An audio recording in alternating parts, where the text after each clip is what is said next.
Ah, du coup, ça s'écrit pas aussi long.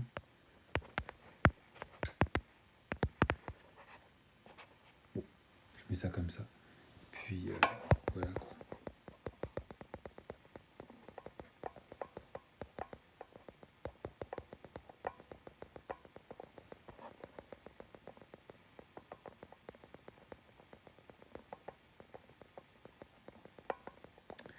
Salut, nouveau paradigme. C'est ça? Oui, salut, nouveau paradigme. J'espère que tu vas bien. Bonsoir, j'espère que vous vous portez bien. J'espère que vous avez passé un bon week-end. J'espère que votre lundi s'est bien passé. C'est écrit juste là. Je sais pas si tu le vois. C'est écrit juste là. Mais j'ai pas pu l'écrire en entier, du coup je vais l'annoncer, je vais le dire. J'attends quand même qu'il y ait un peu plus de personnes qui soient connectées avant de vraiment l'annoncer et du coup de pouvoir commencer mon live et mon thème de ce soir. N'hésitez pas à tapoter s'il vous plaît, n'hésitez pas à partager aussi ce live. Cette semaine, je vais en tout cas parler de,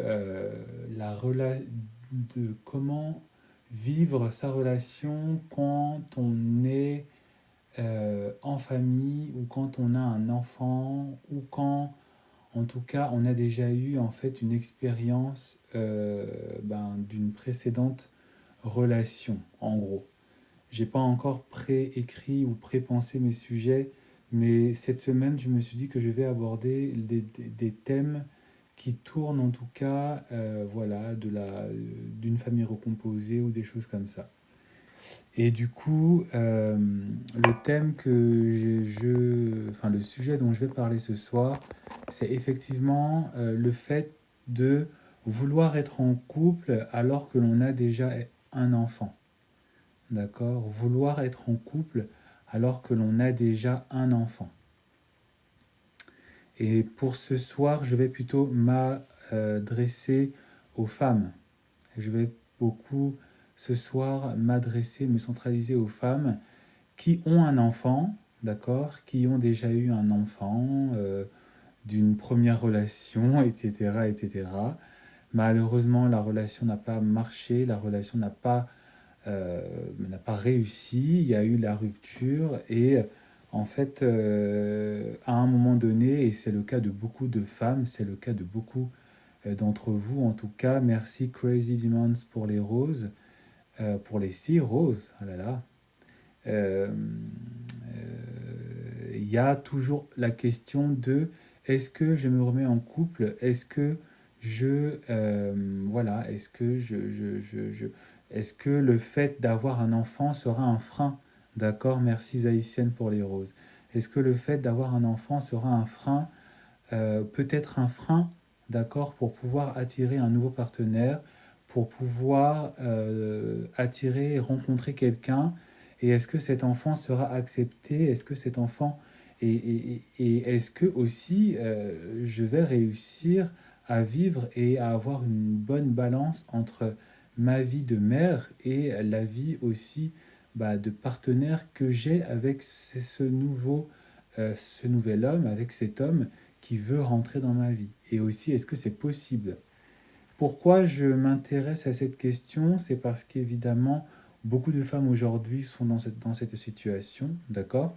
Et je pense que c'est important aussi d'aborder un tout petit peu autre chose que les dynamiques classiques du couple. Merci Crazy Demon pour les roses. Et de tout simplement aussi réveiller les mentalités, réveiller les yeux, ouvrir les yeux et aussi changer le mindset de beaucoup de femmes et de beaucoup d'entre vous, peut-être que vous ayez un enfant ou pas, d'ailleurs. Parce que certaines mentalités sont encore voilà, fixées, bloquées dans des mentalités, on va dire, rétrogrades. Et voilà, hein, il est peut-être temps d'avancer un tout petit peu et sans aller dans les extrêmes, de profiter aussi un tout petit peu de sa vie. La première... Attends, quoi?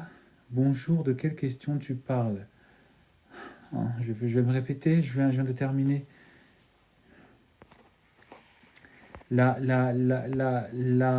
Comment dire, la question, d'accord, auquel je parle, pour tous ceux et celles qui arrivent et qui vont découvrir, c'est le fait d'avoir un enfant et de se demander est-ce que je serai en capacité d'attirer quelqu'un? Est-ce que mon enfant est un frein à mon envie de recommencer une nouvelle histoire avec un nouvel homme et d'attirer un nouvel homme? C'est ça la question du soir, d'aujourd'hui. Euh, la première chose la première chose que j'ai envie en tout cas d'aborder, parce que c'est quelque chose que j'ai pas beaucoup, on n'a pas beaucoup approché par rapport à cette question. On ne m'a pas beaucoup posé de questions hein, par rapport à cette situation, parce que je pense que beaucoup de personnes sont intéressées par moi lorsque je donne des conseils pour comment se faire respecter dans le couple, pour comment me comporter quand il se comporte avec moi de manière négative, etc., etc.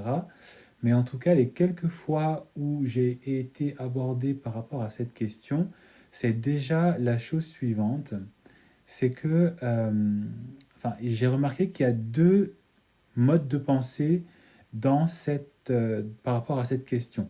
La première, le premier mode de pensée que j'ai remarqué, c'est qu'effectivement, beaucoup de femmes se condamnent au célibat, si je peux appeler ça comme ça. Beaucoup de femmes qui ont déjà eu un premier enfant, d'une première relation, d'un premier mariage qui n'a pas marché, etc., etc.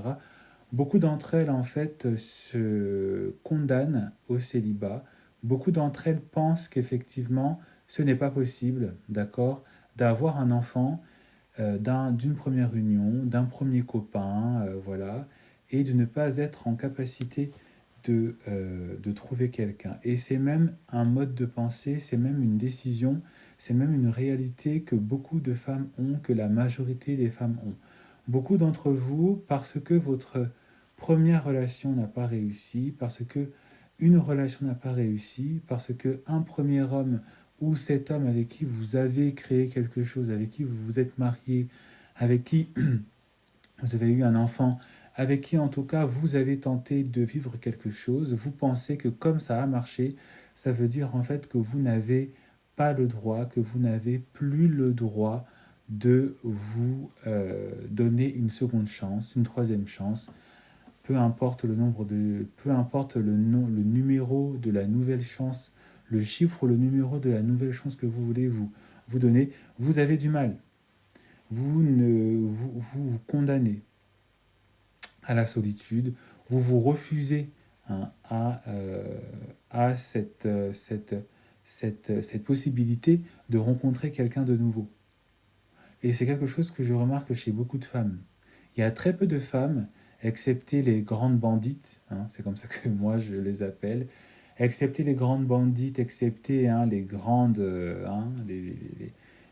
bandites, comme je dis, hein, ou celles qui sont vraiment joueuses, d'accord, et celles qui ont un mindset plutôt positif par rapport à la situation, la majorité des femmes, parce que leur première relation n'a pas marché, parce qu'elles ont été trompées, parce elles sortent d'un divorce difficile parfois, avec un, mais ça peut être avec deux, ça peut être avec trois enfants aussi, ça peut être avec quatre enfants. Hein.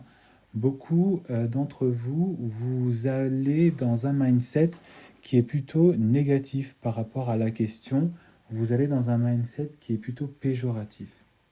Alors, il peut y avoir de bonnes raisons de penser comme ça, mais il peut aussi y avoir de mauvaises raisons de penser comme ça. Pour moi, on va commencer par les bonnes raisons, parce que c'est les plus évidentes pour moi, mais aussi sûrement pour vous.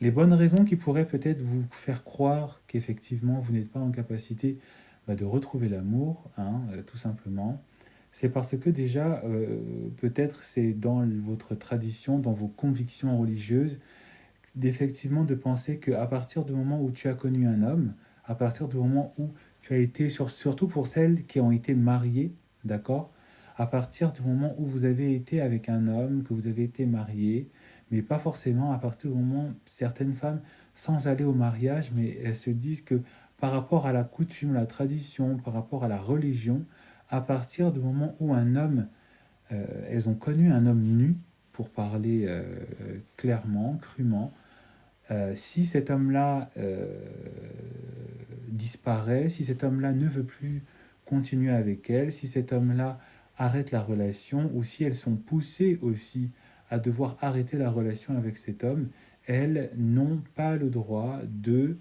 se redonner une deuxième chance parce que par rapport à leurs coutumes, par rapport à leurs traditions, par rapport à leur religion, ben, connaître plusieurs hommes, c'est négatif, c'est mauvais. Ça, on respecte. D'accord.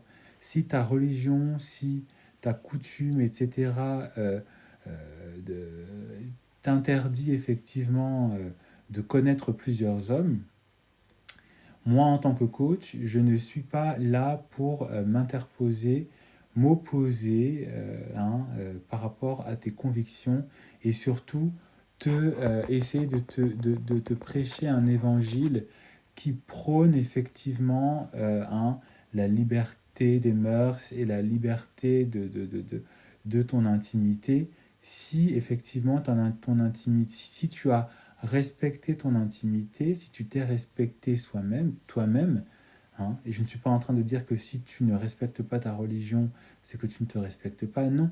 Mais si effectivement tu as suivi des principes, tu as suivi des préceptes, d'accord, tu peux effectivement avoir le droit de dire, écoute, moi, j'ai connu un homme, ou moi, je me suis marié avec un homme, par rapport à ma tradition, par rapport à ma culture, par rapport à ma religion, ça ne doit être qu'avec cet homme-là. Et si ça s'est terminé, je n'ai pas le droit, je n'ai pas à vouloir réitérer en tout cas cette expérience.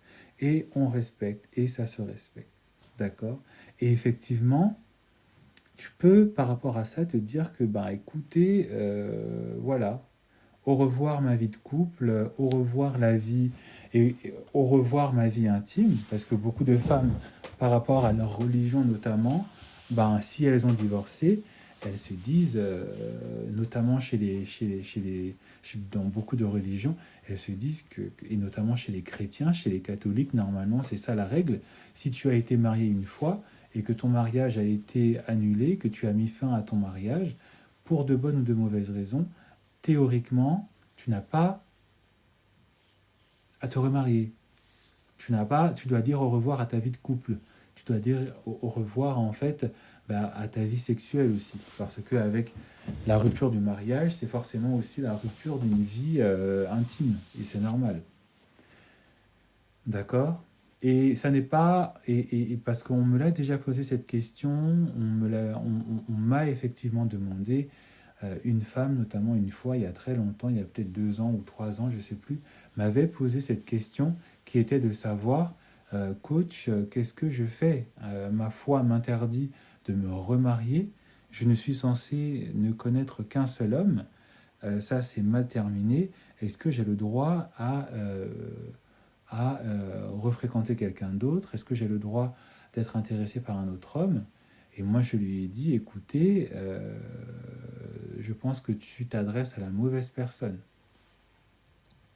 Parce que là, on entre dans un domaine qui est spirituel, on entre dans un domaine qui est, voilà, qui est de l'ordre de tes convictions, de tes croyances et de tes préceptes religieux. Et ce n'est pas à moi, en tant que coach, de vouloir m'ériger en celui qui donnerait un meilleur conseil, sachant que, étant, notamment parce qu'elle était aussi chrétienne, ayant moi-même grandi dans un foyer chrétien, ayant reçu oh là là, mon accent, ayant reçu une éducation chrétienne, bah, je sais que ben, c'est pas possible. Donc effectivement, je lui ai dit ça, c'est ta relation entre toi et ton Dieu, ça c'est ta relation aussi avec ta conscience. Tu devrais peut-être t'orienter vers une personne, vers un prêtre, vers un homme de Dieu qui sera en capacité de te répondre à la question. Donc quand vous êtes dans cette situation, si vous êtes dans cette situation, ben, ma réponse elle sera la même pour vous qui m'écoutez, c'est que si vous avez des préceptes religieux, si vous avez des convictions, des coutumes, des traditions par rapport à vos origines qui vous empêchent effectivement de souhaiter aspirer à une deuxième, à une troisième, à une quatrième à un quatrième mariage, à une quatrième vie de couple avec un autre homme que le premier avec qui vous avez été, ça ne regarde que vous. Ça ne regarde que vous et votre conscience. C'est quoi cette bête-là? Ça ne regarde que vous et votre conscience. Ça ne regarde que vous et votre Dieu et votre religion et les préceptes qui y sont établis. Maintenant, on va aborder la deuxième, d'accord, la deuxième raison qui sont les mauvaises raisons. Les mauvaises raisons qui font que beaucoup de femmes se condamnent effectivement à une vie de solitude. Elles se refusent effectivement elles se refusent à rencontrer quelqu'un, elles se refusent l'opportunité de rencontrer quelqu'un, elles se refusent, elles se condamnent, comme j'aime le dire et comme je l'ai dit, hein, elles se condamnent à une vie de solitude. Il y a plusieurs raisons, il y a plusieurs mauvaises raisons qui peuvent faire croire qu'effectivement, beaucoup de femmes se condamnent à ça. D'accord? La première raison, c'est déjà, on va dire, par rapport à leur statut de femme. D'accord? Elles pensent qu'effectivement, elles sont attendues à avoir un parcours qui soit plus ou moins parfait, j'allais dire. Et que donc, le regard masculin, pour elles, c'est un regard qui sera forcément un regard plein de jugement. D'accord? Et qu'elles se disent qu'effectivement, si je rencontre un autre homme et qu'il découvre et qu'il apprend qu'effectivement, avant lui, j'ai déjà un enfant, j'ai eu un enfant, j'ai été marié, je vais passer en fait pour une femme un peu olé olé. Je vais passer aussi pour une mauvaise femme. Je vais passer pour une femme en qui on ne peut pas faire confiance. Je vais passer pour une femme qui, est peut-être incertaine, mauvaise, inconstante, etc., etc. D'accord? La deuxième raison qui pourrait expliquer que beaucoup de femmes se refusent à une vie de couple, c'est tout simplement aussi le regard des autres. D'accord? Le regard des autres, les avis des autres. Qu'est-ce qu'on va dire de moi? Qu'est-ce qu'on va dire sur moi? Qu'est-ce qu'on va dire dans le quartier? Qu'est-ce que va dire ma famille aussi? Sans forcément que ce soit religieux ou pas, mais juste le regard des autres. Qu'est-ce que vont dire mes amis? Qu'est-ce que vont dire mes collègues? D'accord? Ça, c'est vraiment quelque chose que l'on voit, que j'ai déjà aussi entendu dans d'autres personnes qui sont venues me voir, d'autres femmes. C'est vraiment le regard des autres. Est-ce que est-ce que je subis le regard des autres? Est-ce que je donne de l'importance à ce regard? Et est-ce que aussi je suis en capacité d'assumer le rôle, et du coup on est face à une personne qui est en énorme remise en question. On a aussi dans le troisième point le doute, l'insécurité. On va même diviser. On a le doute. Est-ce que je suis en capacité de le faire? On doute. Est-ce que je suis voilà. Est-ce que déjà même non, ça c'est plus l'insécurité. Mais juste, on est dans le doute, on s'empêche, on se freine, on se dit, mais j'ai un enfant, est-ce que cet homme aura envie de moi? Est-ce que cet homme aura envie de rester? D'accord? Est-ce que cet homme m'acceptera? Est-ce que cet homme acceptera aussi cet enfant ou ses enfants? Si on a deux, voire plus, est-ce que cet homme sera en capacité d'assumer ce rôle et de faire le nécessaire pour pouvoir continuer cette histoire qu'il a commencé avec moi? La quatrième raison, ce sont les insécurités. Est-ce que je suis en capacité d'attirer quelqu'un? Est-ce que je suis assez belle? Est-ce que je ne vais pas être vue comme une dalleuse, une femme qui a envie d'une... Voilà. Est-ce que je suis encore belle? Est-ce que c'est de mon âge? n'est-il pas déjà trop tard, hein? Est-ce que je mérite, d'accord? Donc toutes ces remises en question qui vont vous empêcher d'être dans une démarche qui sera plutôt positive, d'accord?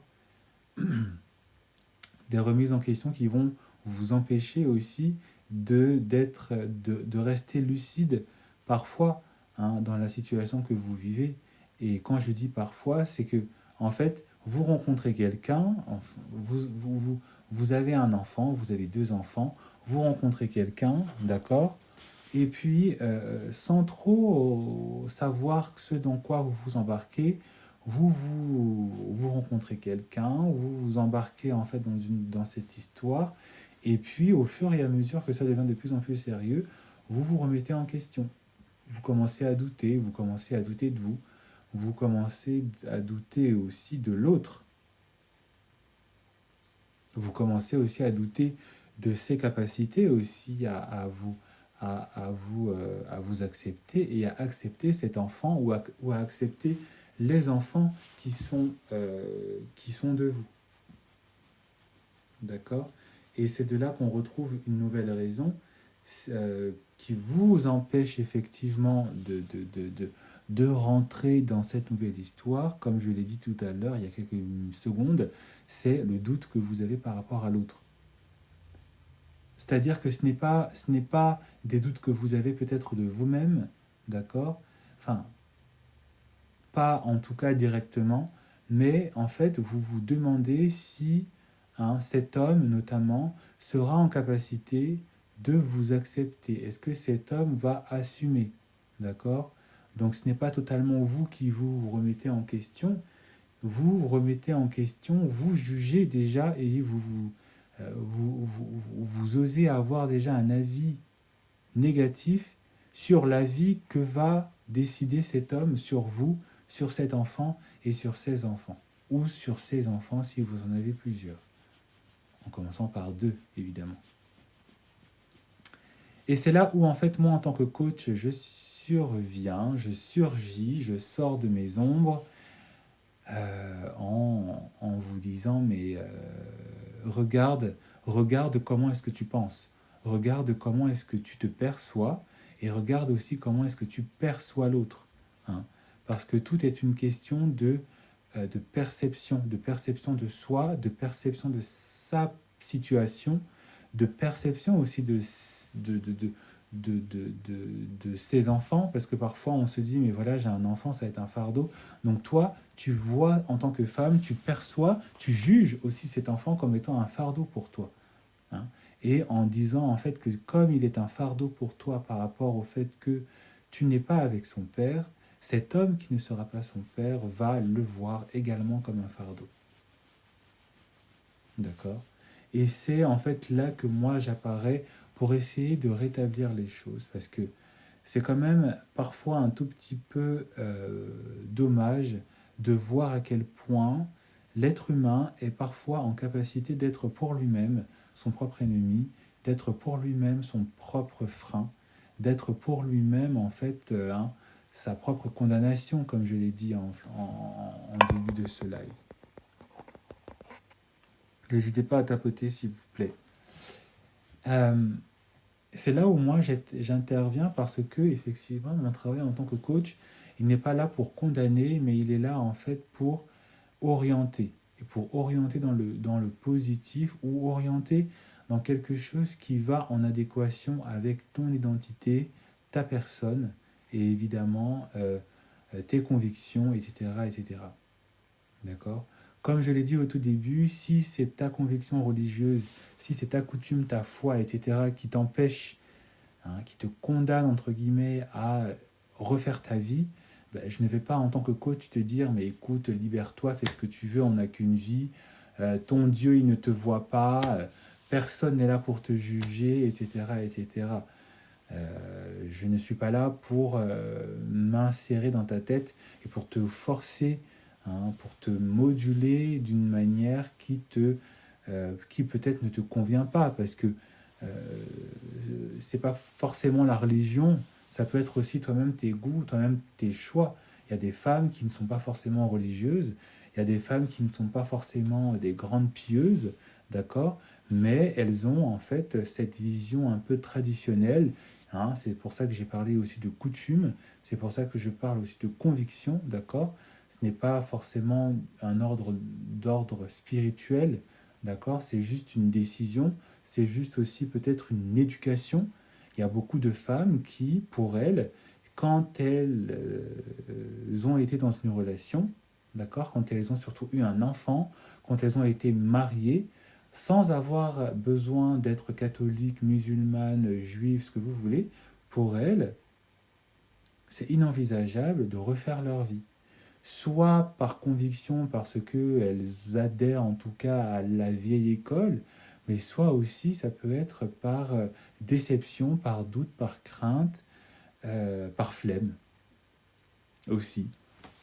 Moi, j'ai déjà entendu ça d'une femme qui m'a dit, écoutez, moi, me remettre avec un nouvel homme, tout recommencer de A à Z, flemme, flemme. Bah, elle m'a dit non, franchement, je préfère avoir un copain, enfin, un copain. Je préfère avoir, voilà, un homme que je vois de temps en temps. On est amis, on ne se doit rien. Quand on a besoin de se faire du bien à l'un et à l'autre, on se voit, on gère ça. Et ensuite, chacun, voilà. Mais me remettre avec un homme, recommencer une nouvelle histoire. Patati et patata, flemme. D'accord? Donc ça peut être aussi la flemme qui vous empêche, comme l'a écrit Jean Buana, la flemme qui vous empêche de vivre ça. Mais indépendamment de tout ça, indépendamment des convictions, de l'éducation peut-être, de vos convictions religieuses, etc., comme je l'ai dit, toutes les mauvaises raisons qui vous empêchent effectivement de vous redonner droit au bonheur, il va falloir en fait que vous les regardiez, que vous soyez déjà conscient que ce ne sont que des croyances limitantes. Si vous êtes familier de ma page, vous savez que c'est un terme que j'aime beaucoup utiliser dans la psyché, dans la psychologie humaine.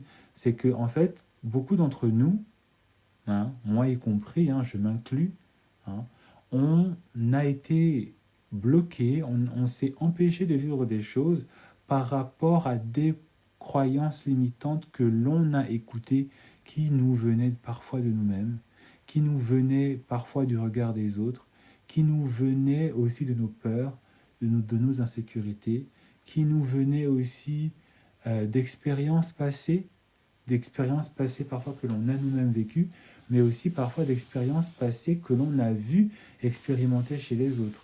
Comme ça n'a pas réussi pour Caroline, pour moi, Julie, ça ne marchera pas non plus parce que Caroline, elle a échoué. Caroline, elle a aussi fait la même chose, et puis ben, Caroline, elle s'est cassée la gueule, en fait. Caroline a été trompée de nouveau. Caroline, elle n'a pas dormi pendant 2 semaines parce qu'elle était dans un goumin terrible, parce que l'autre homme lui a fait ça sale.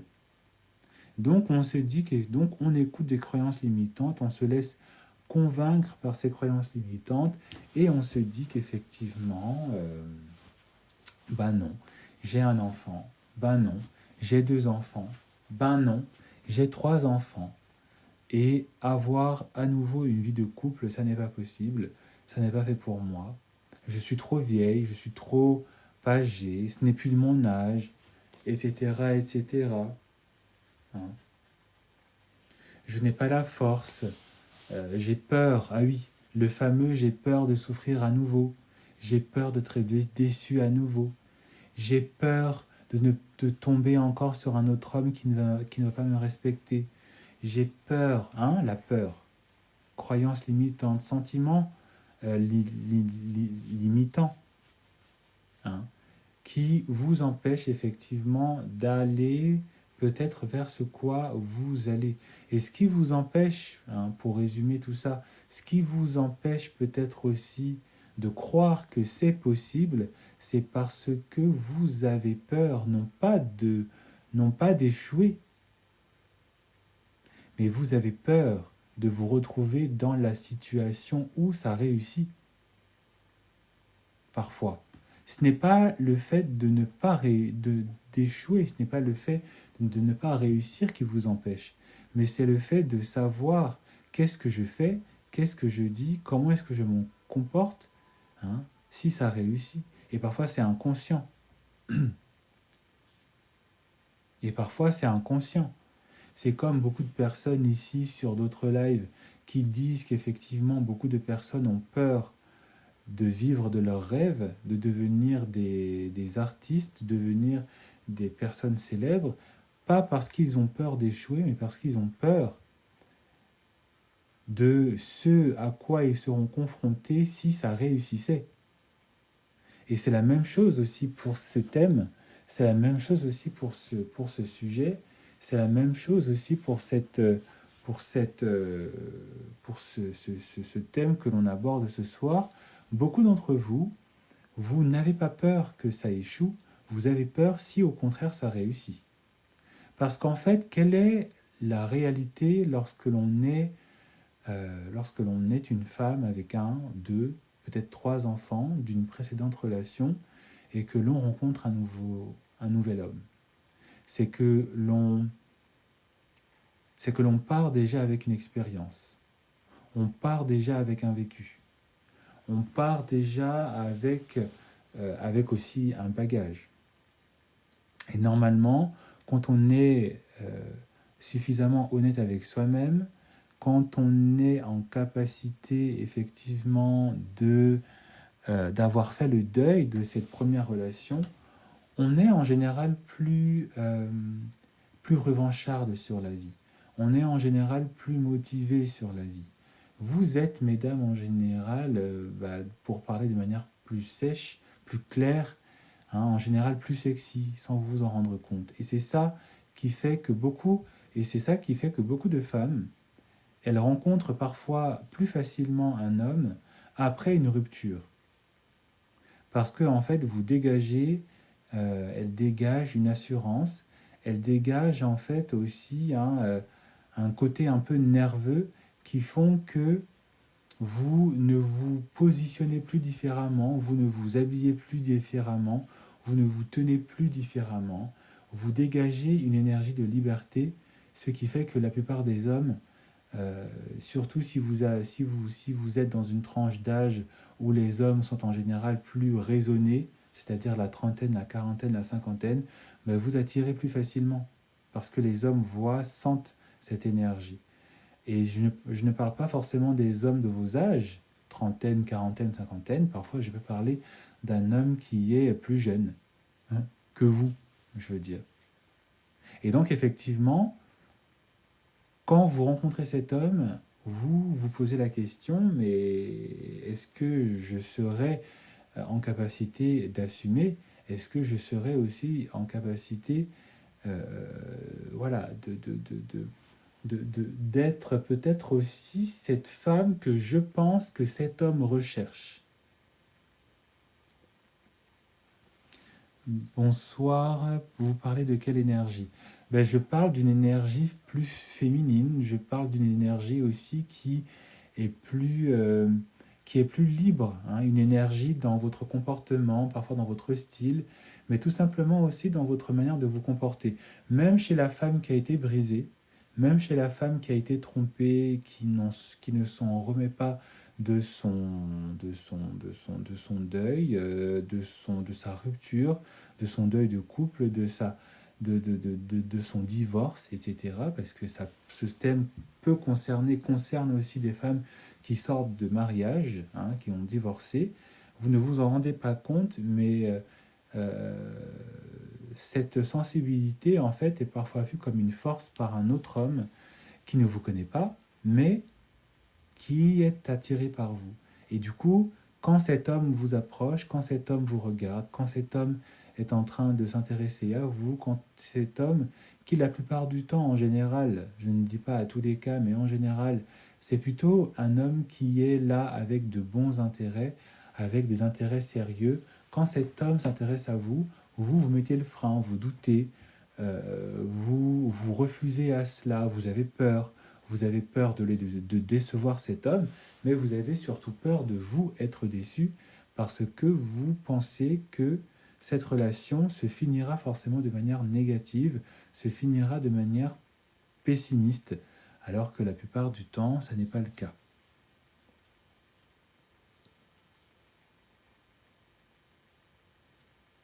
Excepté si vous tombez sur le plus grand des CO2NARD, excepté aussi peut-être si vous-même, vous n'avez pas suffisamment le deuil pour travailler sur vous, et que... elle a écrit quoi? J'aime trop ton crâne luisant. Fais attention à ce que tu écris parce que tu vas l'aimer ailleurs. Carrément, quoi.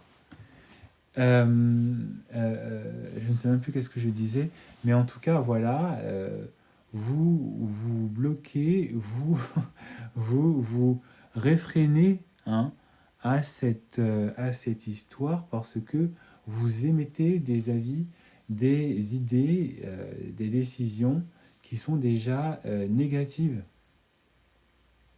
D'accord?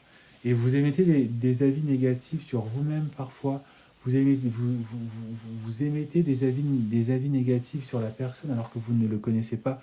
Et même quand vous êtes dans le processus de le connaître, même quand cet homme présente des comportements, pose des actions positives par rapport à lui, par rapport à ce qu'il désire avec vous, vous doutez quand même. Vous doutez quand même.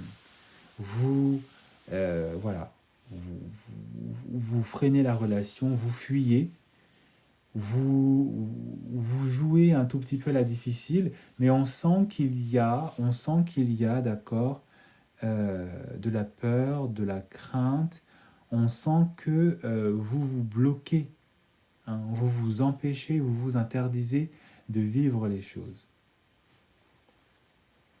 D'accord ? Et en fait, mon message par rapport à cette situation, c'est effectivement de faire attention de ne pas écouter vos croyances limitantes. Et surtout qu'il faut être incarné, décider d'être une personne qui est confiante dans ce qu'elle vit. Parce que vous vous bloquez en partant du principe que vous allez à nouveau être déçu, que vous allez à nouveau être joué, que vous allez de nouveau vous retrouver avec un homme qui ne saura pas se comporter, qui ne saura pas bien agir. Vous partez aussi avec parfois la décision que vous-même, vous ne saurez pas bien vous comporter et que vous ne saurez pas bien agir. Mais comme je l'ai dit, vous partez déjà avec une expérience.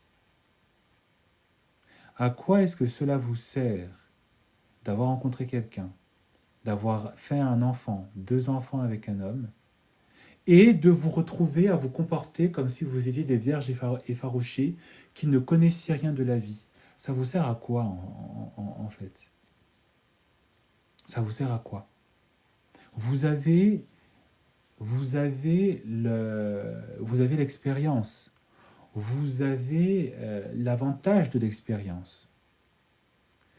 Si vous êtes une femme et que vous avez déjà un enfant, que vous êtes sorti d'une relation, que vous avez divorcé, que vous avez arrêté la relation, voilà, et que quelques mois, quelques années après la rupture, que tout se soit bien passé, hein, je ne suis pas là en train de dire qu'il faut enchaîner, mais voilà, après une rupture, vous avez passé peut-être 1 an et demi, 2 ans, voilà, à vivre votre vie, à vous concentrer sur vous. Qu'est-ce qui vous fait peur? Qu'est-ce qui vous empêche effectivement de vouloir et de vous savoir capable d'entrer dans cette nouvelle relation, de rencontrer et de laisser cette personne hein, faire ses preuves? Vous avez l'expérience. Vous savez ce qui, de par votre première relation, de par la relation, de par le mariage qui a échoué avant, vous savez qu'est-ce qu'il faut faire, vous savez qu'est-ce qu'il ne faut pas faire, vous savez les signes, vous savez l'attitude que vous devez avoir. Vous êtes en capacité de le savoir. Vous savez qu'effectivement, vous ne pouvez pas vous comporter d'une certaine manière parce qu'à un moment donné, ça va se retourner contre vous. Vous avez les clés. Vous savez déjà comment, plus ou moins, se comporter ou pas avec un homme. Donc pourquoi avoir en fait tous ces freins, avoir tous ces doutes, avoir toutes ces croyances limitantes qui ne sont là que pour vous empêcher peut-être de vivre quelque chose qui est là, qui sera là et qui doit être là pour vous permettre de vous épanouir, pour vous permettre de trouver peut-être la chaussure à votre pied qui n'est pas la chaussure dont vous vous êtes séparé auparavant. Et ça, en fait, c'est quelque chose que je remarque et je constate, d'accord, pardon, chez beaucoup de femmes, d'accord. Elles oublient qu'elles ont l'expérience de leur première relation. Même si elle a été la plus horrible, même si elle a été la plus difficile, la plus, voilà, la plus ignoble, parce que cet homme vous a fait du mal, parce que cet homme ne s'est pas comporté bien, ne s'est pas bien comporté avec vous, parce que cet homme s'est joué de vous, etc. Mais en fait, vous avez déjà l'expérience, vous avez déjà, vous savez, hein, quels sont les, enfin, vous savez en fait déjà comment est une relation, comment est-ce que ça marche. Quels sont aussi les points sur lesquels vous êtes censé vous améliorer? Quelles sont les choses sur lesquelles vous êtes aussi en capacité d'améliorer l'autre par la communication, par les actions non verbales, par les limites, hein? Vous avez déjà l'expérience de tout ça. À quoi est-ce que cela vous sert d'avoir déjà cette expérience et de la négliger en pensant que un nouvel homme, s'il s'intéresse à vous, ça va en fait, comme par magie, vous mettre dans un état où vous n'allez pas savoir que dire, quoi faire à tel ou tel moment de la relation. Non, vous avez déjà l'expérience. Et si vous êtes suffisamment honnête avec vous, vous êtes en capacité de savoir que vous n'êtes juste là qu'en train de réfléchir négativement, qu'en train de douter, qu'en train de vous remettre en question, alors que du coup le temps passe. Et beaucoup de femmes ont été dans cette situation. Beaucoup de femmes se sont refusées à revivre une nouvelle histoire à cause de tout ce que je viens de dire, à cause des doutes, à cause de la comparaison aussi. Moi je suis vieille, les autres sont jeunes. Voilà, j'ai 2 enfants, il ne va jamais accepter. J'ai 3 enfants, il ne va jamais accepter. Tu n'en sais rien, tu n'es pas cet homme. Tu n'en sais rien. Tu ne lui as même pas posé la question. Tu n'en sais rien. Tu ne lui as même pas dit que que tu avais déjà un enfant. Tu n'en sais rien. Donc pourquoi émettre déjà un avis négatif, parler à la place de quelqu'un qui n'a même pas été mis au courant de tous les aspects de ta vie, de tous les aspects de ta personne et aussi de tout ce qui constitue ta vie. Et est-ce que aussi un homme, quand il s'intéresse à toi, il s'intéresse à ton passé, il s'intéresse, hein, à ton dossier, hein, c'est-à-dire qu'il veut une femme qui n'a rien connu, qui est libre, une femme, voilà. Un homme aussi, c'est ce que beaucoup de femmes ne savent pas, c'est ce que beaucoup de femmes oublient quand elles sortent de relations, c'est ce que beaucoup de femmes ignorent, c'est ce que beaucoup de femmes parfois aussi se refusent.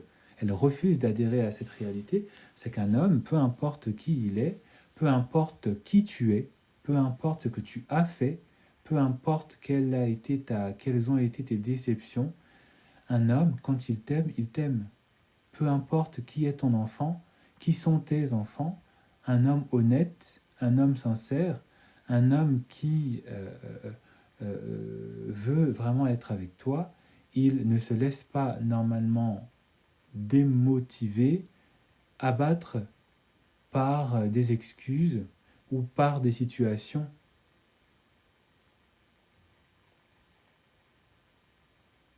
J'ai entendu même, pas forcément vu, mais j'ai beaucoup entendu de femmes qui sont venues effectivement me confirmer cela. Si c'est un homme qui est juste là pour jouer, pour s'amuser, bon ben voilà, il trouvera une excuse, il partira. Mais si c'est un homme que tu as écouté, si c'est un homme à qui tu as été honnête, si c'est un homme avec qui tu as été sincère, si c'est un homme aussi qui a été aussi sincère avec toi, pourquoi tu penses que cet homme partira, disparaîtra? Et même si c'était le cas, parce que j'aurai toujours des gens qui vont me dire oui, mais voilà, moi je suis une femme, j'ai un enfant ou j'ai deux enfants, j'ai rencontré un homme, je lui ai pas dit, et puis quand je lui ai dit, il a disparu. Il est parti, plus signe de vie, il m'a ghosté. Ok. Ok, ok Barbara. Ok. C'est là où ton mindset, il est censé entrer en jeu. C'est là où tes convictions, ton amour-propre sont censés rentrer en jeu, dans le sens où, quand un homme, quand il découvre certains aspects de votre vie qui, étrangement, ne lui plaît pas, et dans le cas qui est le nôtre, qui est celui que tu sors d'une précédente relation, qui a eu un ou deux enfants. Si un homme disparaît après que tu lui as apporté cette information, c'est que cet homme, il n'était pas là pour toi, pour t'accepter toi en tant que personne, déjà. Il était là pour assouvir ses besoins. Il était là, voilà, il projetait en fait une certaine image par rapport à sa propre image qu'il avait de la femme. D'accord? Ça peut être négatif, d'accord? Par rapport au fait qu'il ne veut qu'une femme qui est libre. Pour lui, une femme qui a déjà eu des enfants, voilà. Ça peut être aussi le fait qu'il ne recherchait pas vraiment une relation, il voulait juste s'amuser. Voilà, c'était un menteur, un manipulateur, ce que tu veux, patati patata, ok, d'accord. Mais ça peut être aussi pour des raisons peut-être qui sont pas bien, mais qui peuvent se comprendre. Par exemple, lui, il ne cherche que des femmes qui sont seules parce qu'il veut justement fonder une famille. Et donc, s'il découvre, si tu lui apprends que toi, tu es déjà avec un ou deux enfants, bah effectivement, il ne va pas avoir envie et ça se comprend. Et ça se comprend. C'est comme beaucoup de femmes qui n'accepteraient pas aussi de découvrir, d'accord, que l'homme avec qui elle drague, ben, il a des enfants ou enfin, c'est complètement compréhensible, d'accord. Et ça ne veut pas dire que cette personne est mauvaise, hein, tant que les raisons sont compréhensibles, tant que les raisons sont moralement acceptables, d'accord. Mais si c'est juste quelqu'un qui voulait juste te culbuter et que subitement il se rend compte en fait qu'il est devant une daronne et qu'il décide de fuir, bon bah voilà, tu ne perds rien. Et aussi, encore une fois, ton mindset. Un homme qui disparaît de ta vie, ça ne veut pas dire en fait que tu perds quelqu'un.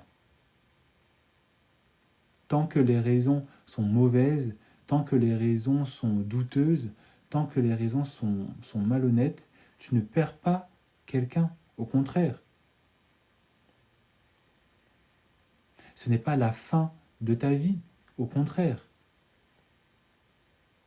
ce n'est pas parce que c'est le deuxième ou troisième ou quatrième homme que tu rencontres, le cinquième homme, le sixième homme, peu importe que tu rencontres, que ça veut dire que c'est bon, t'es une bonne à rien, tu seras jamais en capacité de rencontrer quelqu'un, tu finiras toute vieille et toute triste avec tes 40 chats dans ton appartement de cinglé, et puis on te retrouvera 2-3 mois après, parce qu'évidemment tes enfants auront arrêté de te parler parce qu'ils vivent leur vie et que voilà, enfin, faut arrêter en fait. Faut arrêter de tout dramatiser et il faut arrêter de tout, voilà, hein, d'aussi d'avoir aussi cette capacité d'imaginer toujours le pire.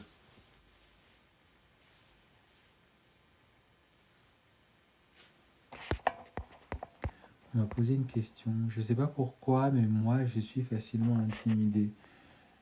Phrase de Rama. Intimidé par quoi, Rama? Mon ex s'est embrouillé avec son nouveau copain.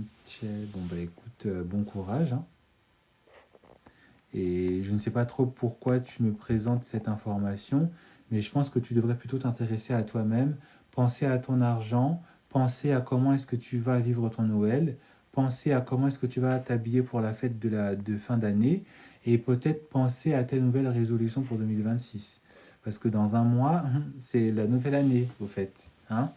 Voilà. Est-ce... Attends.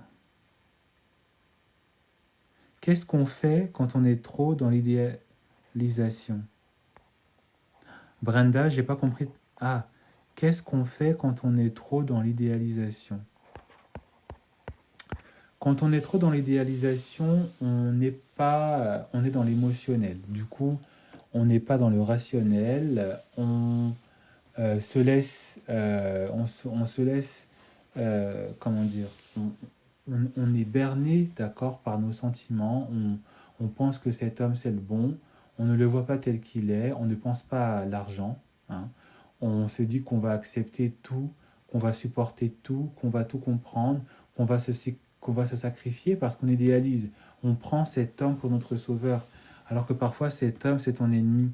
Parfois, cet homme que tu idéalises, c'est ton némésis, c'est celui qui est là pour t'amener en enfer, parfois, pour te faire des choses au lit, alors que tu n'es pas censé le faire avec cet homme. Voilà, c'est ça, l'idéalisation. Tu oublies de penser à ta dignité, tu oublies de penser à ta stabilité, tu oublies de penser à ton intégrité aussi, mais bon, encore ça, l'intégrité. Hein? Tu oublies de penser à ton argent, tu oublies de penser à tes principes. Les mêmes principes que beaucoup de femmes ont là, quand elles ont un enfant et qu'elles doutent. Il fallait aussi y penser quand tu... Hein?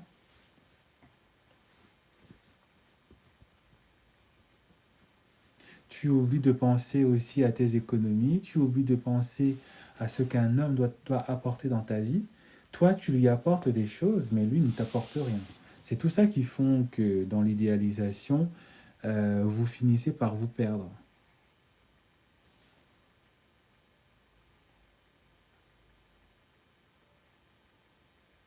D'accord? Et si tu es de tendance à devoir idéaliser, comme je l'ai dit, tu as l'expérience. Donc tu devrais plutôt effectivement aborder cette nouvelle relation en sachant que tu as tendance à idéaliser les hommes et donc dans cette nouvelle relation qui est en train de se présenter, tu ne seras pas là pour idéaliser à nouveau, vu que tu as l'expérience qu'il ne faut pas le faire. Donc pourquoi douter? Pourquoi craindre? Et pourquoi se bloquer à s'empêcher à vivre une nouvelle histoire avec un homme, alors que tu as effectivement l'expérience que ce vilain défaut qui est d'idéaliser un homme ne te mènera nulle part.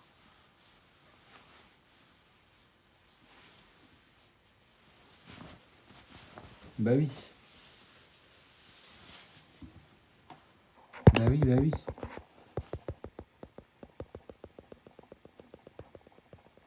Et aussi, arrêtez d'utiliser vos enfants dans la relation, dans les relations que vous voulez vivre. Une relation, elle se vit à deux. Une relation amoureuse se vit à deux.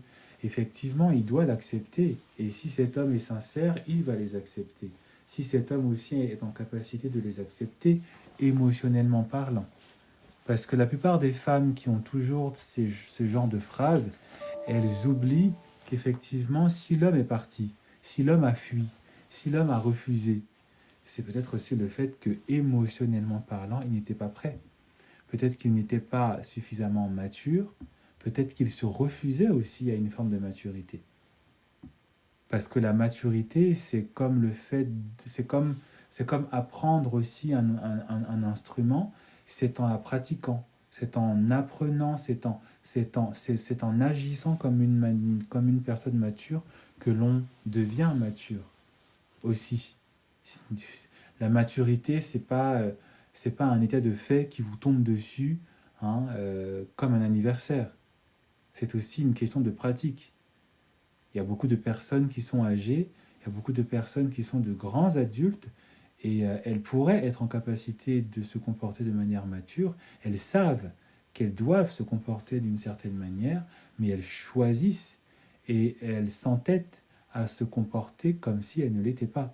Donc la maturité aussi, ce n'est pas juste un état de fait, comme j'entends certaines femmes qui disent oui, un mec de 24 ans, il n'est pas mature.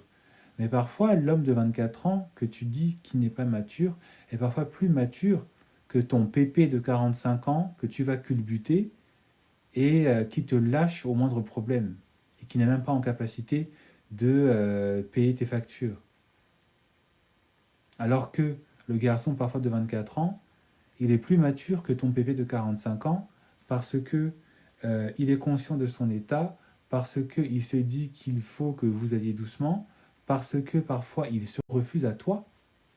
Parce que beaucoup d'hommes se refusent dans des relations parce qu'ils savent, ou dans certaines relations, parce qu'ils savent qu'ils ne seront pas en capacité d'agir de manière mature dans cette relation. Et même si de manière extérieure leur comportement prennent des airs d'immaturité, ben excusez-moi, c'est déjà faire preuve déjà de maturité. Parce que quand on est mature, on est en capacité de savoir ce que l'on est en capacité de faire et ce que l'on n'est pas en capacité de faire. C'est ça aussi la maturité. Savoir dire non, même si on a envie, savoir dire non. Un non est un non, un oui est un oui, comme on le dit souvent. Donc à toi qui m'écoutes ce soir, peut-être que ce n'est pas ta situation présentement, mais il se trouve que peut-être dans un futur, dans un futur, tu seras dans cette situation. Ne te freine pas, ne t'empêche pas de, de, de, de, de vivre une nouvelle histoire, tant que ce n'est pas, on va dire, par rapport à des convictions, des croyances, etc., que tu souhaites honorer, d'accord? Si tu veux vivre ta vie à pleines dents, croquer dans la pomme, hein, peu importe tes convictions, que tu dis, bon voilà, je suis de telle croyance, mais bon, moi j'écoute pas, moi ce que je veux, c'est l'homme. Moi ce que je veux, c'est vivre ma vie. Vis ta vie, d'accord? Mais il faut que tu prennes tes actions de manière responsable, que tu assumes et que surtout aussi tu ne te laisses pas manipuler par le regard des autres, que tu ne te laisses pas manipuler aussi par le jugement des autres, hein. Mais aussi, si tu es en dehors de tout ça, ne te laisse pas convaincre par des croyances limitantes, par des doutes, hein, par le jugement, euh, par parfois ton propre regard que tu as sur ton partenaire, de vivre cette histoire parce que tu as déjà et tu es censé déjà avoir un diplôme qui est le fait que tu es déjà passé par une vie de couple, tu as déjà connu ce que c'est que vivre en couple avec quelqu'un, tu as déjà hein, un certain pédigré. Donc en quelque sorte, la nouvelle relation qui se présente dans celle que qui se présente dans ta vie à nouveau ne devrait pas te faire peur, ne devrait pas te bloquer et ne pourra pas te bloquer parce que tu as l'expérience. D'accord? Je voulais voir quelqu'un là qui est apparu là parce que il est où? Ou elle est où?